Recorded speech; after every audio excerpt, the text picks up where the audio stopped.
पटना में जाप सुप्रीमो पप्पू यादव ने आज एक प्रेस कॉन्फ्रेंस किया। उस प्रेस कॉन्फ्रेंस में भारत में चल रही तमाम मुद्दों को लेकर के अपनी बातें रखी। भारत में लाउड स्पीकर मुद्दा हो, चाहे भारत में बिजली संकट हो, इन तमाम मुद्दों को लेकर के जाप सुप्रीमो पप्पू यादव ने आज पटना में एक प्रेस कॉन्फ्रेंस किया। साथ ही बिहार के प्रतिपक्ष पर भी निशाना साधते हुए वो नजर आए। उन्होंने कहा कि बिहार के प्रतिपक्ष चॉकलेटी अंदाज में बीजेपी के सुर में सुर मिला रहे हैं लाउड स्पीकर के मुद्दे पर। इन तमाम मुद्दों पर जाप सुप्रीमो पप्पू यादव क्या कुछ कहते नजर आ रहे हैं, वो सुनिए आप। मजहब को, जो किसी धर्म को, जो किसी समाज को गाली देता हो या उससे नफरत पैदा करता हो, उससे इस देश को संकट है और देश खतरे में है। अजान और मंदिरों के मंदिर, बस हनुमान मंदिर से और चालीसा से कोई मतलब नहीं है, ये आप समझ लीजिए। ये हमें जीने का फ्रीडम दीजिए ना, दूसरों की जिंदगी में दखल ना दे। ये जो डीजे बजता है बड़ा बड़ा, भर भर रात आप तंग करते हैं 50 डीजे लगाकर। अब मुखिया जी मन होखा तो आबा मिस कॉल मारल तो किस देव का हो, हट जाता वो पाचे में आवेद। ये जो आप लोग जो गाते हैं, ये जो पूरा सोसाइटी के लिए संकट बनते जा रहे हैं, आप उसकी बात नहीं करिएगा। ये जो डेली भोजपुरी हीरो और कौन कौन गाली गलौज कर रहा है, समाज उससे दूषित हो रहा है, बैन करिए ऐसे लोगों पर।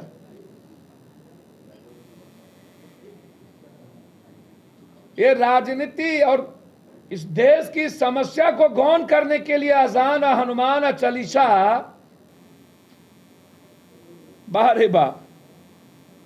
हमको एक बात बताइए, भाजपा वाले जहां सोच वहां शौचालय वाले लोग हैं, ये आप समझ लीजिए। उनकी सारी मानसिकता लाउड स्पीकर विवाद। आप सोचिए कि इस देश का संकट कहां है और लाउड स्पीकर का क्या मतलब है। ये जो नाबालिग लोग हैं विपक्ष, ये ट्रैप में फंसते हैं बीजेपी। एक चॉकलेटी गायक ने लाउड स्पीकर से अजान पर सवाल उठाया था, तब वो बंबई में रहता, आज दुबई में रहता है, और दुबई में वो सुकून से नींद की चैन सोता है। अजान तो वहां सबसे ज्यादा होती है। वही चॉकलेटी विपक्ष यहां भी है। कल के दिन बीजेपी कह दे अक्षय तृतीया को ईद नहीं होने देंगे, ईद किसी दूसरे दिन मनाएंगे, और कल चॉकलेटी विपक्ष कह दे हाँ सही कहा जा रहा है। हम आज संकल्प लेते हैं, बीजेपी, आरएसएस, मोदी और बिहार का विपक्ष, ये सबसे बड़ा संकट मुद्दों पर, इशू पर, आम आदमी के जन पर, सवाल पर इस कंट्री में, देश में कभी बात नहीं होती है।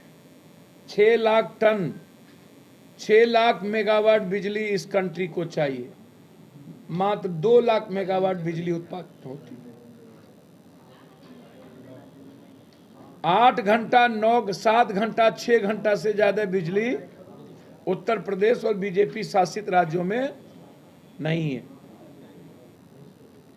660 ट्रेन बंद करने का आदेश हो गया। मेट्रो ट्रेन लगभग बंद होने की स्थिति होगी। बिजली संकट, रोजगार संकट, महंगाई संकट, डीजल, पेट्रोल, गैस संकट, ये देश भीषण आर्थिक संकट के चपेट में लगभग आ चुकी है। और ये संकट का सबसे बड़ा कारण है आरएसएस, बीजेपी, मोदी और विपक्ष का चॉकलेटिया विपक्ष, जो नासमझ हैं, नाबालिग हैं, पद बड़ा ज्ञान ना समझ। बीजेपी की भाषा बोल रही है, लाउड स्पीकर पर बीजेपी की भाषा बोल रही है बिहार का विपक्ष।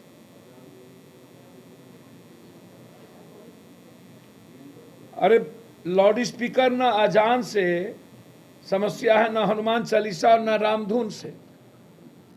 लाउड स्पीकर के संस्कृति को समझना हो तो स्टेशन के हनुमान मंदिर और वहां बगल के मस्जिद के अजान। अजान का मतलब है कि ये आपको नमाज का वक्त हो गया। अजान के लिए लाउड स्पीकर या किसी भी किसको संकट है? यदि सबसे ज्यादा किसी आवाज से इस कंट्री को संकट है और डर है तो नेताओं की जुबान जो नफरत, जाति, धर्म, मजहब का घोर संकट पैदा करने वाले जो नेता लोग हैं, पहले उसकी जुबान को बंद करने की जरूरत है। नेताओं पर आचार संहिता लगाने की जरूरत है। नेताओं की सदस्यता रद्द करने की जरूरत है। जो किसी जाति को, जो किसी, हम सबको नीतीश कुमार को राष्ट्रपति बना देना चाहिए। तब पता चलेगा कि राष्ट्रपति की पावर और ताकत होती क्या है।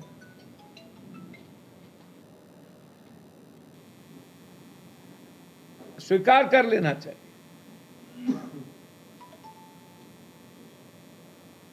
मैंने पहले भी कहा था कि नीतीश कुमार कोई कदम बिना सोचे समझे नहीं उठाते। अभी नीतीश कुमार जिधर जाए रहेंगे मुख्यमंत्री नीतीश कुमार, ये भी जान लीजिए आप। रहें जाएं।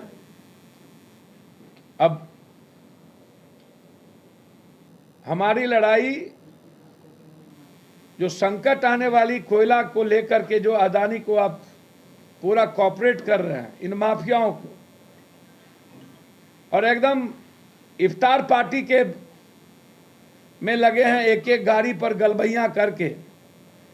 इन नेताओं से मेरा सवाल है कि आप बिहार में इतनी हत्या, इतनी घटनाएं घट रही है, उस पर आप कोई सवाल, ये जो सब ललबबुआ, सब जो जाति के नेता पागले के तरह उभर रहे हैं, और मेरा मानना है कि अब बिहार जाति, धर्म, मजहब से अब निकलना चाहता है। मैं हमेशा कहता हूं कि यह बिहार जीना चाहता है, यह बिहार तरक्की करना चाहता है, यह बिहार दुनिया के दौर में जाना चाहता है। यह बिहार इफ्तार, हिंदू, अजान, लाउड स्पीकर, मुसलमान, और कौन किधर गया, कौन किधर गया, ये सिर्फ प्रेस की प्रायोजित, ये लोग कभी वहां इफ्तार पार्टी, ये डिप्लोमेसी, ये जो अटल बिहारी वाजपेयी डिप्लोमेसी थी, वही डिप्लोमेसी शुरू हुआ। वो तो आपको पता चलेगा अभी राज्यसभा का जो चुनाव है और आने वाला जो अभी बरसात, नहीं मौसम, जो विधानसभा आने वाला है, खुलेगा मानसून सत्र में, पता चल जाएगा उसके पहले। सुशील मोदी जी ने कहा अत्यंत पिछड़ा ही गायब हो गया भाजपा से। पहला ट्वीट में पहला लाइन यही है।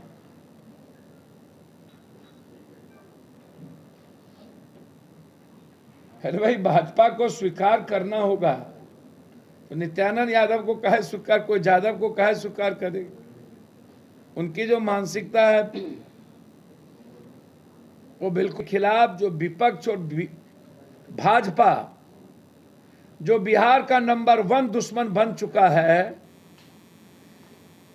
देश में सांप्रदायिकता भाजपा पैदा कर सकती है, बस बिहार एक राज्य है जहां पर नफरत और सांप्रदायिकता पैदा करने की औकात भाजपा के भीतर नहीं है। ये याद रखिएगा। लड़ेंगे आजीवन।